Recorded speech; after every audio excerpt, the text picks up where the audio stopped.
Thanks so much to everyone for joining us for this week's UNLV Alumni Leadership Speaker Series. We are very excited to be presenting this program today. It's in a collaboration between UNLV Career Services and our UNLV Alumni Association.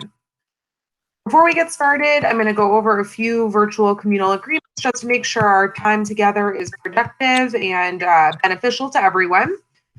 So we ask that all of our participants go ahead and mute your microphone. That'll just make sure that we don't have any weird audio, sound recording problems or anything like that. You can feel free to turn on the closed captioning on your end. There is a button in the bottom of your screen that says turn on captions. You can go ahead and turn that on and make sure that you catch every word of everything that our speaker is going to say today. You can choose to keep your video on or off, but our speaker and myself will both be on audio and video today, so personal decision there, no worries one way or the other. If you have any questions that you want our speaker to address, go ahead and drop them in the chat box so that everybody can see them. As the moderator, I will take care of making sure that they get asked at an appropriate time, so whether they're in that minute or whether we wait until the end. We are, as of now, recording this presentation so that we can share it on our Career Services YouTube channel and for other future use. So just so everybody's aware. And we ask if you have any feedback on today's session to go ahead and give us that in our survey. I will go ahead and drop that link in the chat box. So no need to try to retype it. I know it has all sorts of numbers in there. So I'll just drop the link in. You'll be good to go. With that, I'm going to go ahead and introduce our speaker today, Dr. Patti Greene. So Dr. Patti Greene most recently served as the 18th Director of the Women's Bureau of the U.S. Department of Labor. That is a very impressive title. Previous to that, she held several roles at Babson College, where she first served as the Dean of the Undergraduate School and then their Provost and then an endowed chair position. As the founding National Academic Director for Goldman Sachs' 10,000 Small Businesses Initiative, she was the chief architect of their program and led the team responsible for design, development, training, delivery, and assessment. She also served as the Global Academic Director for 10,000 Women. She is a founding member of the Diana Project, which studies women entrepreneurs and their access to venture capital.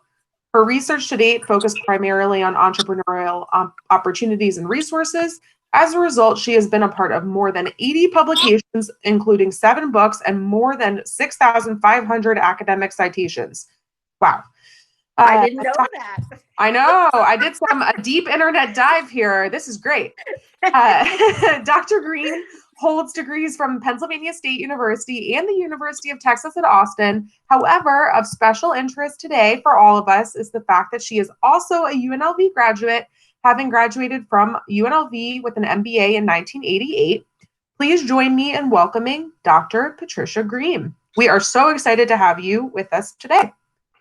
Well, thanks, Lynn. I'm really delighted to be reconnecting with UNLV. As I've told some of the folks I've talked to, there is no doubt that my time at UNLV changed my life for the better. Let's make sure we talk about that. Yes. What I'd like to do today is tell some stories, some about when I was at UNLV and what the rest of the story, what happened after that. But I have to admit that selfishly, whenever I listen to a speaker, I like the stories, but I also like to walk away with something I can use, a real tool or a template or something like that. So I put something together that I thought we might try, because I think if I had had this tool earlier, it could have helped me make even better decisions. So that's kind of what I'd like to do today. As far as questions, I'm super glad to answer whatever questions come in at the time and just make it more of a conversation. We've got a nice sized group today that we can do that. But as you mentioned, there'll certainly be time at the end for any questions at all. Perfect. So, given that most of my later career was as a professor, I'm starting out with some definitions. Because I think when people hear entrepreneurial leadership, they really kind of go right to small business. And I'd like to bring that back to, I'm not talking about business actually here at all. I'm talking about how you think about and plan your life. So if I go to leadership, this is just a generic definition, but I'll point out it's the art of motivating a group of people to act toward achieving a common goal. Very generic, is what it is. Super important, but there's leadership. So if we go to the next slide. So this is a slide that pretty much guides all my work, because it's not who is an entrepreneur, it's what does it mean to be entrepreneurial? And that is that ability to identify opportunities, organize resources, and provide the leadership to create something of value. That value can be economic, it can be social, it can be any kind of value. But the idea about being entrepreneurial is that you, as the person being entrepreneurial, get to decide what the value is you want to create for yourself, your family, your community, your society, your galaxy, whatever you want it to be. So as you hear me talk further as we go on, every program I've built in the last, I'd say 15 years is built on, this is a skill set I think people need to have to design their life. So we've got leadership, we've got entrepreneurial. If we go to the next slide, we'll put them together. There's entrepreneurial leadership. Again, abilities. It's a skill set, not born with, skill set you develop to understand yourself and the contexts in which you work. Then you can act on and shape those opportunities that create value. And again, for whoever you want to create value for. So that's what I'd like us to really focus on today, is this idea of identifying opportunities, organizing resources, leadership to create the value. So what does that have to do with my time at UNLV? Well, let's go to the next slide. So I thought about how would I think about that time as far as opportunities, resources, leadership. My biggest opportunity while I was there was that I was appointed to, or did earn, a Conrad Hilton position. And to be honest, I can't remember if it was called a scholarship or an assistantship. I can't remember what the last word was, but it allowed me to actually work directly for professors. And I think that opportunity really made my time there different. To set that context that we talked about, with leadership, you need context. By the time I attended grad school there, I'd already had my undergrad from Penn State in health planning and administration, but I had not been working so much in that area yet. I'd been a server, a temp person. Finally, I was a nursing home administrator, so got into that. And then married an active duty Air Force person who was based at Nellis, and left the workforce for about 4 years. So when I'm coming back to school, with 3 kids and a husband who's in the Air Force and gone all the time. This Conrad Hilton position allowed me, though, then to focus. I didn't have to work outside of this position. I could just really focus on school. So that was a tremendous opportunity. The next column I have is my resources, my human capital and social capital. I mean, it was a great education. Since I stayed in academia, I got to know a lot of people at a lot of different colleges, and I am extremely happy with my MBA program. I think UNLV did an excellent job of combining the theoretical and the practical, so that we knew not only what to do, but we knew the why. And that's the theory part of it that I actually really like, but could put it right to use. So the human capital was great. And then the social capital. This was absolutely critical, because that's your networks. And one difference that is between many private schools and state schools is that the development of the network, that's something that takes your intention, your time commitment to actually make that happen.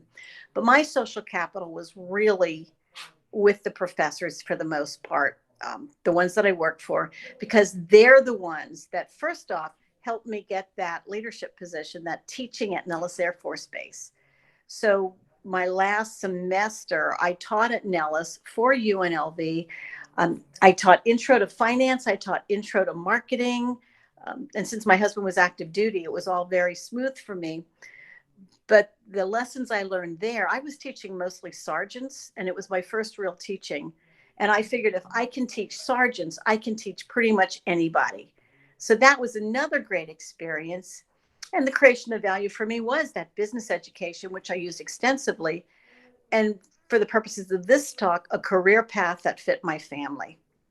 So the story that links all these is that I was teaching at Nellis, I was taking my classes, I was coming to the end of the program, and I always thought that I'd go back into healthcare or back into consulting. But I now have these three children. My husband, as I mentioned, was traveled a great deal for work. And I was trying to figure out what I could go back into that would fit the family. And uh, Dean Cummings from UNLV came and said, Patty, have you thought about going on? Have you thought about getting another degree? You're doing great at Nellis. You like the academic life. Why don't you think about getting that last degree and becoming a professor? I had never thought about it at all. And that little tiny push, within the next 6 months, we completely reorganized our lives so that my husband could get reassigned to Austin, Texas, because it was the only place where there was a base and a school that I thought I could get into. I did go there. I got my doctorate and that all worked well, but it wasn't smooth. When I first applied, I applied in marketing because that's the professor I was working for, Professor Collins at UNLV. And I didn't get in. And that was devastating because I had always gotten in where I wanted to go before. And again, Professor Collins from UNLV said, why don't you go down and talk to him? So I actually went down to Austin, to University of Texas at Austin, and said, help me understand here. My husband's already gotten the transfer. I have to go here. And they basically said, we're only taking 2 people. You don't have enough statistics and you never published anything. To which I thought that was why I would be coming to you. But they said, but sociology's taken 12. Why don't you go talk to them? And that is why I have a PhD in sociology after my MBA, which is probably the greatest thing that ever happened to me, because I ended up first day, first class, and the professor of another person who turned out to be a mentor, John Sibley Butler, who does all the work on Black entrepreneurship in the United States. And I ended up working for him all 4 years, and it's why I am an entrepreneurship professor and ended up designing entrepreneurship programs around the world. So again, from UNLV, it was the opportunities, the resources, the leadership that really helped create the value, or helped me try and create the value I've been working on since I left there in, I hate to say it, in '88. So why don't we go on then for the rest of the story? What happened after that? And this is a mad blurb here of trying to show what I've done since then. When I left UNLV, went straight to Texas, spent 4 years and got my doctorate in sociology with an emphasis on women's entrepreneurship, was hired by Rutgers University, which in the only position they've ever done that was labeled minority entrepreneurship. Spent 5 years there, then was recruited to University of Missouri, Kansas City to run an entrepreneurship program there. Spent 5 years there, and then went to Babson, which is the top school in the country for entrepreneurship, and went into administration there first as dean and then provost. The pictures on here, the top corner, that's an ice bar in Stockholm, and those are all professors. So if you want to know what professors do there, they all are at the ice bar. Quite a number of different schools represented there. But I put it there to show that the academic life can be very collegial. The community can be wonderful. And I've really, really enjoyed working with all those people. The women in the front, they are the Diana Project. We're the founders who study and publish and put out research on women and equity capital.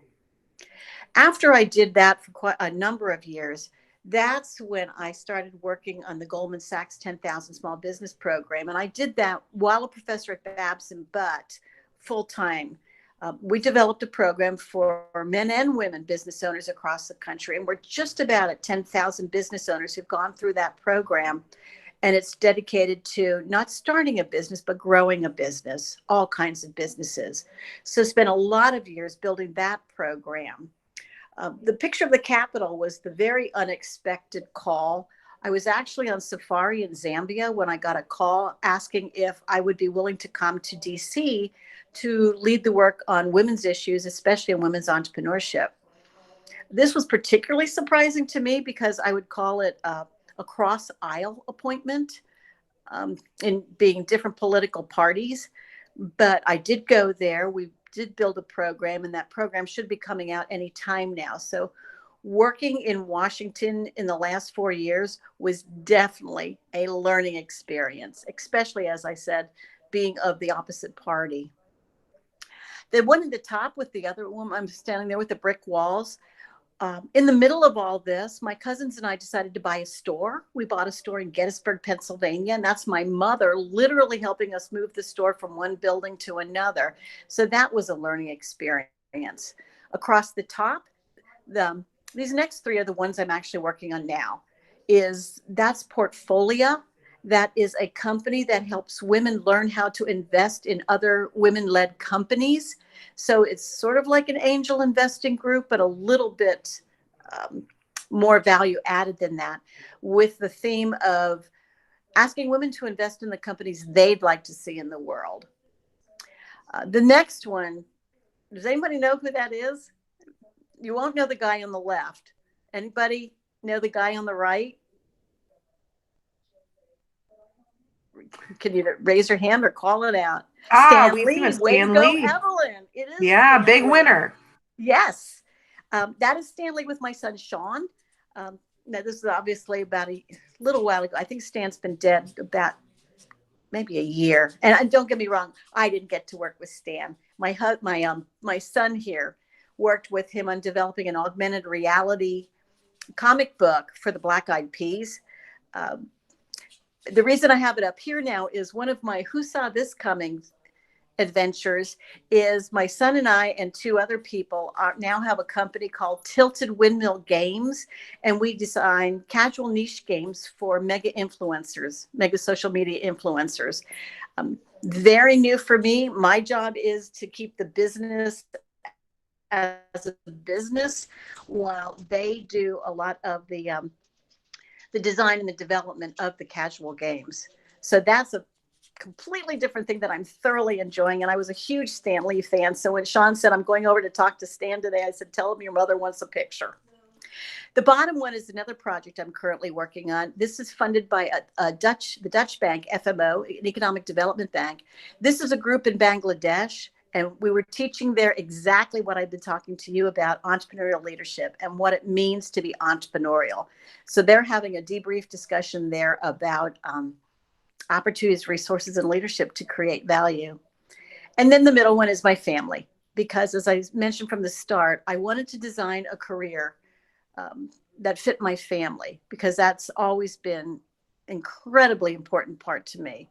And I put this together because in reflection, I've had a very eclectic career. It's been a tremendous adventure, and it's not over, so I'm still enjoying it. But I do think having some kind of framework to help me think through what should I do next, or I'm still saying, what do I want to be when I grow up, would have been helpful. So I'm going to stop there and see if you have any questions about anything I've said so far, any clarification. And then I'd like to play a little bit with this tool and template I've been teasing you about. So Cool. Any questions? Yeah, so folks, if anybody has any questions about what Dr. Greene has covered so far, go ahead and throw those in the chat. So anything about her personal history or her research interests or the basic definition she laid out in the beginning or anything like that, go ahead and drop them in there. And I would be happy to ask her those questions. Yeah. And I don't, nothing's too personal. Ask me anything.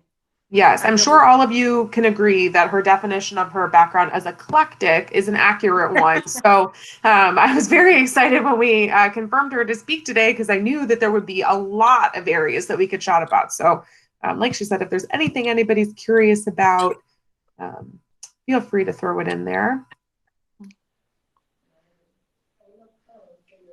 I have one that maybe will get the wheels turning for people, the creative juices. But do you think having a lot of hats and juggling plates is sort of an aspect of having an entrepreneurial leadership mindset? So, like you said, when you started at UNLV, you had a family and you were balancing multiple things. And in a lot of your roles, you were working on one thing, but then also working in an additional project or an advisory capacity. Do you think that those aspects are part of the entrepreneurial framework that you have kind of embodied?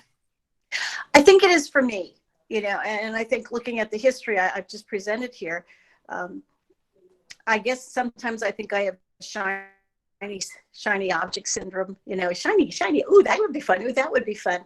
And I've been grateful, though, that I do seem to be able to buckle down and focus when I need to. Because some of this stuff was like designing 10,000 small businesses was an incredible amount of work. So there are times that I'm more focused than other. But once it was up and running and I was more supervising other people, well, then I do get a little itchy and ready to go. What else can I do? On the flip side, though, I have colleagues, not just entrepreneurs or not just academics, but like other entrepreneurs or foundation folks that are able to stay very entrepreneurial in a much more defined lane. So we, in the definition of entrepreneurial leadership, we talked about contexts. So I think it's really the context of what else you want to do and how else you want to do it. I am very, very aware, though, of how much longer our careers are going to be than they were in the past. So probably, well, I'm not big on giving advice. The one piece of advice I think I do tend to offer quite often is when you're thinking about your career, you're not planning this one thing. You're going to do this one thing and it's set in stone forever. So I usually advise to make your decision based on what you'd like to do next. And by like, I mean, what fits you, what helps you create the value you want to create in the world, again, no matter what kind it is, and then go from there. Sure. I mean, I think that's a really good point. I've seen in some business, I see the question in the chat and I will touch on that one in just a second. Thank you. So what was I saying? Oh, that there's this term that a lot of folks like to use now that's multi-potentialite, that you have all of these things that can be considered like successes over the duration and like longevity of your career. And I think that what you just said, and also obviously your personal history, is like a perfect example of that there are all of these experiences that like compound on one another that have resulted in all of these high peaks over a longer duration, rather than what a lot of people would assume is that you work and work and work and work to have a peak and then you retire. That the model is very different of continual spikes throughout someone's work time, like in their career. Yeah, and it's funny you say that now because I obviously have a lot more friends who are retired now. And I think those that have done the single peak path have a harder time with retirement because they see everything else is coming down from that peak. That's a good point. So I think having that multiple interests, multiple approaches, and you do learn from each other. When we built 10,000 small businesses, we actually built it on theory because, as I said from UNLV, I do love theory. We did a study and came up with the 50 skills or competencies that somebody needs to grow a business. And, then you know how to train it because you say, if you have to do these 50 things, well, this is how we're going to put the curriculum together so that you actually learn how to do all of those 50 things. And that's when you start seeing how things connect and how you can carry them over from one space into another. It's also why, same program, we don't do industry specific training because I think you learn a lot more about how to do things from outside your industry, new ideas, not the accepted standard. But, my favorite example of that is somewhere on YouTube, I think it is, there's an example of when they brought a pit crew chief into an operating room and helped them think about how they might organize and do their processes somewhat different. That's the idea of that. And I think we have some questions. Yes. So I'll ask you the first one. So this person wants you to elaborate a little bit more about the work that you're doing that supports women in business. So I think it's the looking portfolio. At your photos. Portfolio, and also the initiative that's, I think, maybe the bottom right-hand corner picture. Okay, sure. Yeah, I like because those are both current ones. So Portfolio was founded because At the time it was founded, less than 3% of all venture capital went to women-led companies. Now that's up probably now to about 14%, but it's still a very, very, very small proportion of those billions of dollars go to women-led companies. And I personally have a challenge with that, not only because of the money flow and who has the potential to create additional wealth, but also who's deciding what technology should be advanced. So with more women-led venture funds, there's a more chance that other kinds of businesses will get started. Favorite example about that is Spanx. I mean, Spanx is a mega billion-dollar company. Spanx couldn't get equity capital. Venture capitalists did not want to talk about pantyhose. So having different people who go, oh my gosh, this is the best product since sliced bread, and yeah, I do have the wealth to put into that and invest. It changes the nature of the market. So the way this works is you have to be an accredited investor, which means you have to have a certain amount of personal wealth. But then for $10,000, you can go into one of these funds, and they have lead investors who help find the businesses and help put the money into them with the idea that there'll be some kind of exit. The business will either be sold or eventually go public, or something will happen that you'll recoup your money plus a nice extra amount. So that's portfolio with an A on the end. The bottom one, this is based somewhat like Goldman Sachs 10,000 Women program, which was a program that touched women, I think, in 43 countries. Again, not to start a business, because frankly, it's not that hard to start a business. What's hard is to grow and sustain a business. So we work with women in different countries around the world. We train bankers to train the women, because the bankers need to better understand their clientele, and they want the market. They want the market of women, both professionally and personally. So that's right now, we've done that in Zambia, Bangladesh, and we're just getting ready to design a new curriculum for that. And I think we'll be starting first delivery in Central America. If there was a specific question about something in there, just let me know. But the whole thing is built on skills and opportunity identification, resource organization, and personal leadership. As we say, we train people, they grow businesses. I like that approach a lot, it's sort of that old adage, like you can, give a person a fish, or you can teach them to fish. Like you provide the skills that folks need in order to grow their business, not the other way around. So I think that's interesting. Well, it's also back to the context. It's peer learning. If you put a group of, 30 small business owners together, between the 30 of them, they're pretty much going to know how to do everything. So a lot of it is we, again, set up the framework and the exercises for them to work on their businesses. It's not book work. They're working on their businesses. And then they help each other figure out how to do that, which is why we can do it globally. And we've tested about the only things that you have to teach different. It's not about entrepreneurial mindset or opportunity identification. There are some differences in financial accounting, and there's some differences in how you get to market. Other than that, pretty much the same thing.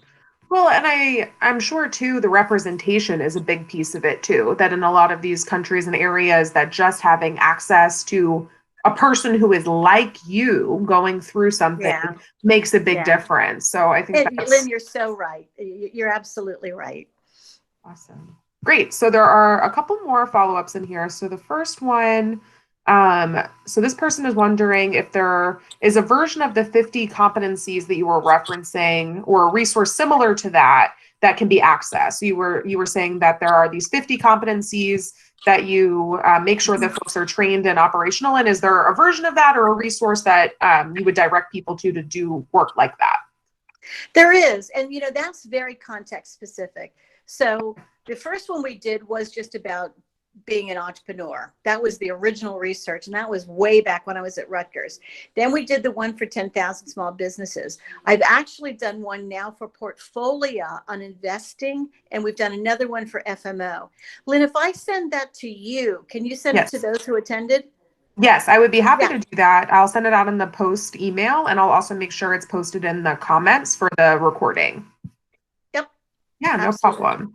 And then That's fantastic. And then the next one is if there are criteria for business owners who are participating in Portfolio, like if you can explain sort of, I guess, what types of businesses or what, I guess, like criteria a business owner would need to meet in order to participate. So maybe we have some entrepreneurs in here, perhaps. Looking for funding? Is that Yes, the question? maybe, If I were looking maybe. for funding, sure. So first of all, look at their website, see the kinds of companies they've already funded, so you get a sense of that. But they have, I think it's up to 8 different funds, and the funds are, there's 2, I think, that are generalists, but then they are industry specific. So one is femtech, one is active aging, uh, but there's a bunch more. So take a look at that if it's industry you're thinking about. On the flip side, not the flip side, well, the investor side, there's also one of our latest fund. All the lead investors are women of color, which again, just doesn't happen. So building diversity into this system has been a really important part of our mission. As far as what else does the company need to have? Big dreams. This is equity capital, so you are expected to grow a significant size company, especially revenue wise, with some kind of exit at the end, so your investors will get their money back. You don't necessarily have to be in the market yet, although a lot of them are. So it does help if there's some revenue, but you do need to very clearly show where your revenue is going to come from. And they like to look at teams. Who's your team? Does your team look like, okay, this is a great idea, but does this look like the team that can execute? And if you don't have everybody you need on your team, have you identified that and you have a plan to get them? So that's kind of the biggies. And I hate to be redundant, but it's like, is there a good market opportunity there? Do you have the basic resources to start on it? And is the leadership in place so that you can create that value? Exactly. It sounds like a Shark Tank almost. It sounds like you're like that very popular show like Shark Tank where you're seeking investors and you make this presentation and everything. So it sounds pretty interesting, There is something like that. I have to say that and please don't take this wrong. I despise Shark Tank. That's totally fine. Yeah. The only Not everybody loves Kevin that, Leary. So well, you know what? And it's culture. When I talk about the value I want to create, I want to change the world of business. I really do. I teach about community building. I teach about peer learning. I teach about it's not zero sum. How do we all have businesses that are better for the people working inside of them and work better with other businesses? That's my mission in life. Shark Tank is good because it really does make you analyze your business and think about what you have and what you don't have and what you need and those types of things. It's the attitude and the culture that I think permeates in this idea of what business has to be. Sure. And that's what bothers me about it. There's actually a group that also supports women entrepreneurs that has their own version called Dolphin Tank. And don't get me wrong, I am not a person that thinks that all women's leadership is softer, gentler, or anything like that. But I do think there's a happy medium to be found, where business is based on respect and trust. Oh, 100%. And I have so many follow-up questions that we can get into about company culture and changes you've seen in the scope of the market and all of that sort of stuff. But I know you have an activity that you want to get to also. So do we want to transition to that and hopefully some folks who want to participate? Okay, perfect. So I will jump to the next section. So here's what I'd like you to do. Everybody on here is take a minute and write down, type in whatever. Here's my definition. If you think right now about an opportunity facing you, and I'm not talking necessarily business, it can be go to an additional degree. It can be switch majors. It can be get married. It can be anything. Jot down that opportunity. So we're starting with opportunities. Well, and as she said, if anybody's comfortable sharing, we would welcome you to drop those in the chat box just so that we have some stuff to work with. Yep. If anybody has an opportunity they would want to share. You're getting some real-time, like entrepreneurial leadership coaching, people. This is valuable stuff. It can be a business thing. I mean, I'm fine to talk about the business ones too, but it doesn't have to be. Starting a consulting business. Okay, so hang on to that. So Evelyn, don't show any of these yet, but put down your resources now. What do you have? What do you actually have right now that would support starting a consulting business? Then go to leadership. Where do you stand as far as leadership? How strong are your leadership skills? Those types of things. So really your strengths in leadership, and why, why start a consulting business? What value is it that you'd like to create? So not just Evelyn, if everybody can just, we'll take like a minute. I'm actually going to time this on this really cool clock on the wall here. And just fill this out. This is where I always need the music from Jeopardy goes through my head. Yeah, right. I will save all of you. I will not sing for all of you. So you're welcome. I just remembered too that I wanted to put my UNLV background up in the back, and I completely forgot. It's all right. It was the library one. I love the library one. Oh yeah. There's some really cool ones in the like virtual workspace photo bank thing that they created. So yeah, it was very nice. It was a neat thing to send alumni, because that's one thing. It's only recently that alumni outside of town have had better ways to be connected with UNLV, and I'm thrilled that there are now ways to do that. Yeah. Let's go to the next slide. Okay. Evelyn, we are going to come back to you, so hang on. This one, start with the resources. Forget what you just wrote. Start fresh. If I were going to what do I have right now? Yes, this to answer the question that's in the chat, we will post the recording of this, so you will be able to watch this and also share it with others and all of that jazz.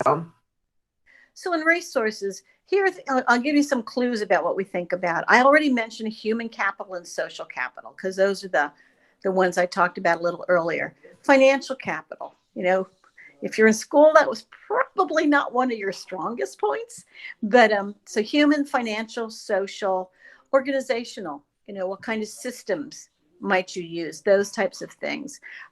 Physical, do you own a building? Something like that. And lastly, technological. So those are the 6 kinds of resources you might think of. Just take an inventory of what you have: human, social, physical, organizational, financial, and technological. Then again, do your leadership. Where does that lead you to think, if I'm starting from the sense of I have all these resources, what value can I create? And then back into, is there an opportunity for that? So we're just playing with the starting points. Play with that. And then let's go to slide 3.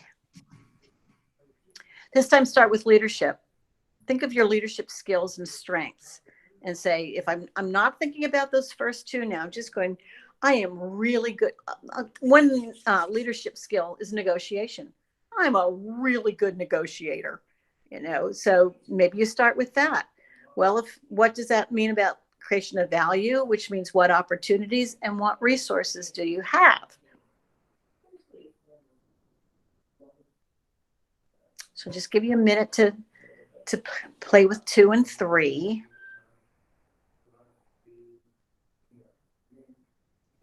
And then let's go to the last one. Human, social, physical, organizational, technological. Anja, technological. So any technology you have. Sure, you're welcome. And then number 4, the last one.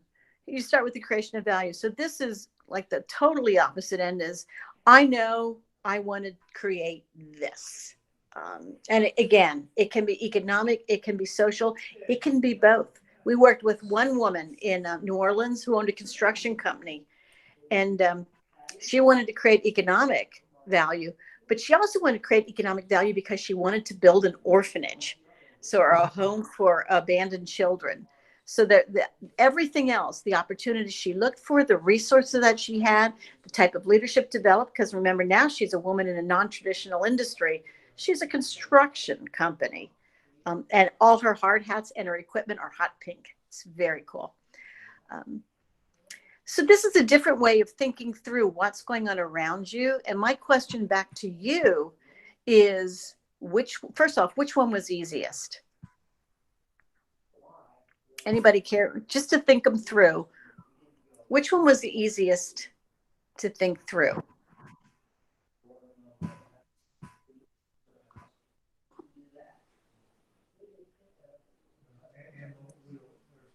I see some resources. Yeah. Mm-hmm. Why do you think, Rihanna? Why do you think that was easy? Oh, but Adam says opportunities. Evelyn's And resources. then, We got 2 resources and opportunities. A couple more. Anybody else? There is no right or wrong answer here. It's really context. What's easiest for you to use these? Because the really important question is, when you did all 4, did anything strike you differently? And I realize I'm asking you to do these, just super, super, super fast. But if you take the time to think through them, providing some direction for, if you're finishing up grad school or getting to that, you're going to have big decisions to make. How do you think through? Where do you want to go? What do you want to do? So just one person before we open it back up to you for questions. Could somebody tell me which one you thought, or what you learned when you looked across all 4? now's that great time when we awkwardly pause. So, I'll anybody? cold call. Yeah, right. Just pick somebody at random. I've learned 4 names. Evelyn, since you were brave enough to be the first person to put something up on this, some thoughts about, what it felt like doing it the 4 different ways?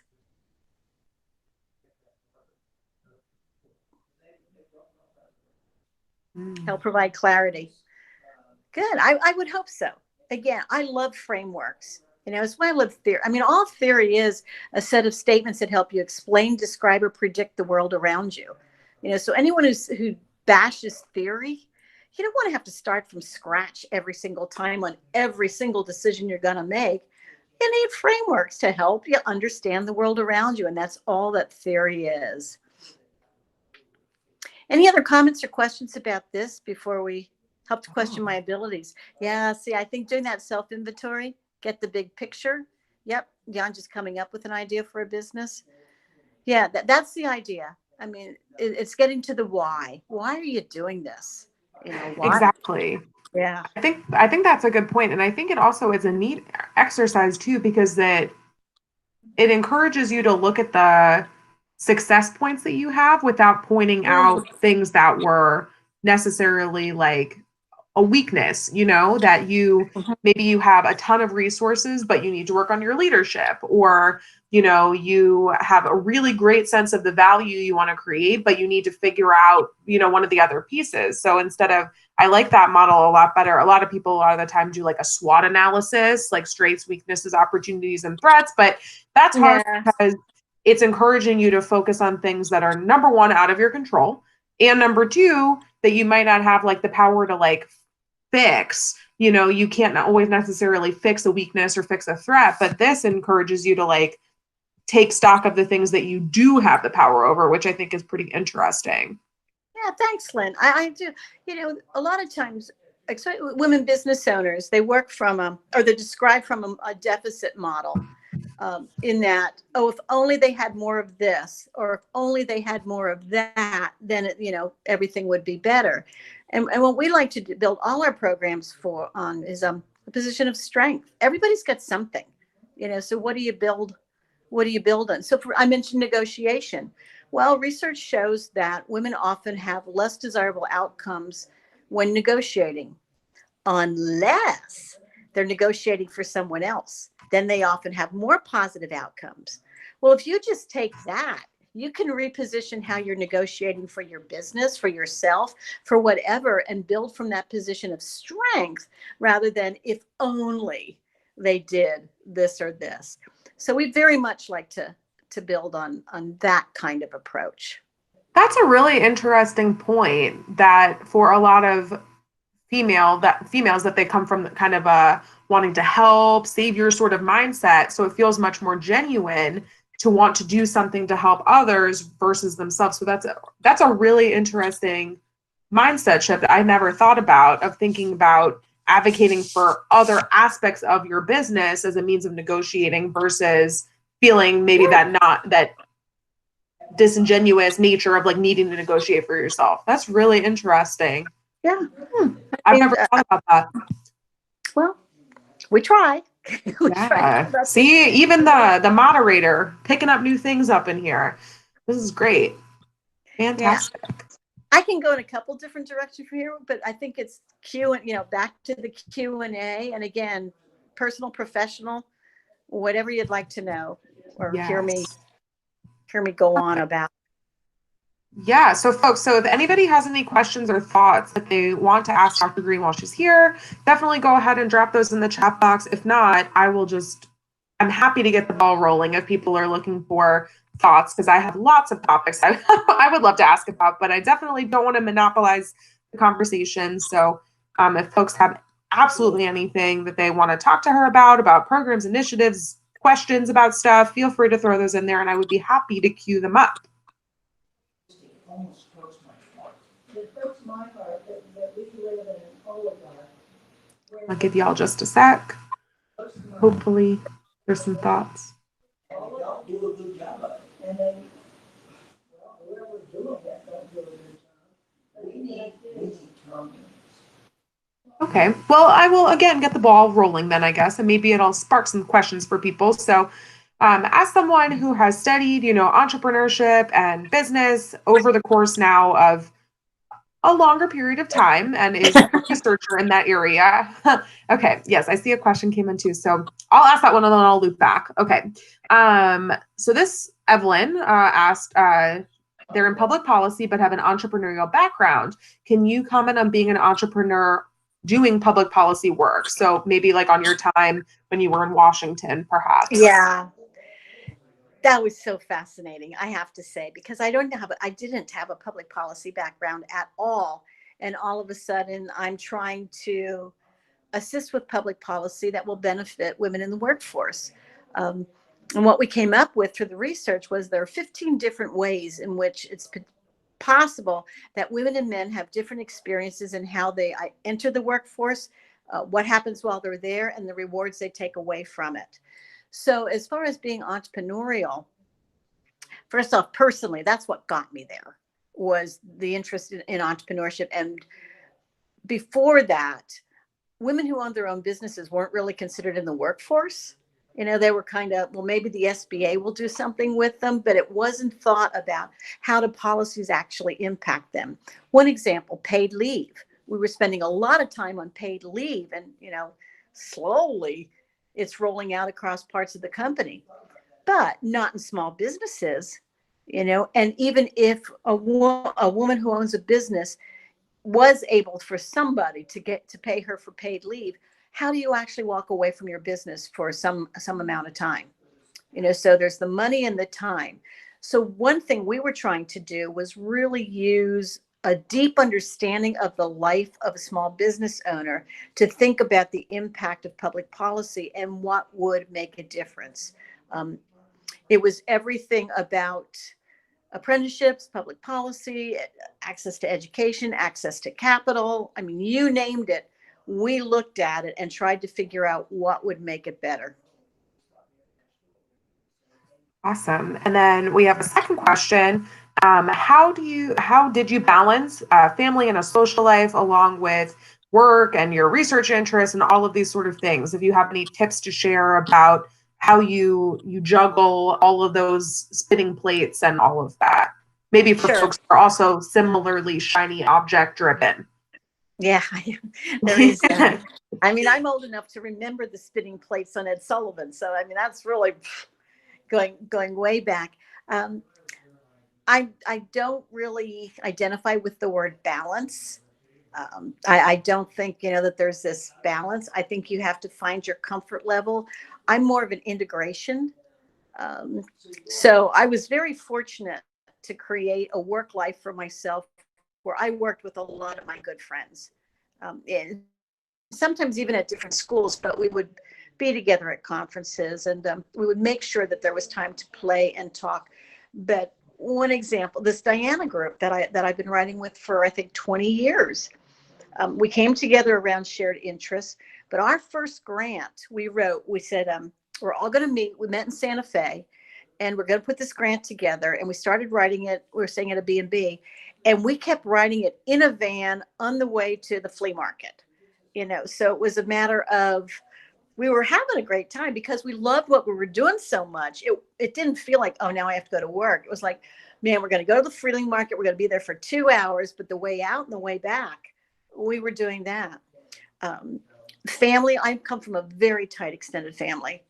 So I always made sure there was time to take away, but I also studied at Little League games for my kids. You just find those buckets of time. Socially, when I was in school and had the kids, there was not a lot of social life, but I knew that there could be later. So I wasn't one that could hang around a lot after class or go out for a drink or something like that. Um, so I know that there are pockets of time that have to be for one thing and pockets of time that can be for another. But I really like having a good time. So I would also accept, offers where I thought I could have a good time while still trying to create that value. So that I don't think that's a good answer, other than it's not a balance for the most part. It's designing it so that you can put the value, build the value where you want it to be. And remember that it's dynamic. Just because it's this way now doesn't mean it's going to be this way next month or next year or something like that. Sometimes you just have to slog through. I think that's a really good point, because I think that topic of like wanting balance it's so popular. Everybody's like, well, if I do a little bit more of this, then the scale feels like it's tilting too far this way, or it feels like it's going this way, or Yeah. I now have four things that I'm trying to figure out how to wedge together, versus two. And I think that what you said is a really good point, that, trying to think about all of these things as a scale where you take a little from here and you move it over here to keep the two things. It's not realistic. Like there's no way to truly feel like that. And so I think it's a lot of people feeling frustrated because they're trying to find this balance, but how do you do that? Who knows? I think you just come up with things. I'm also, though, I will admit, I'm extremely organized and I have lists for everything.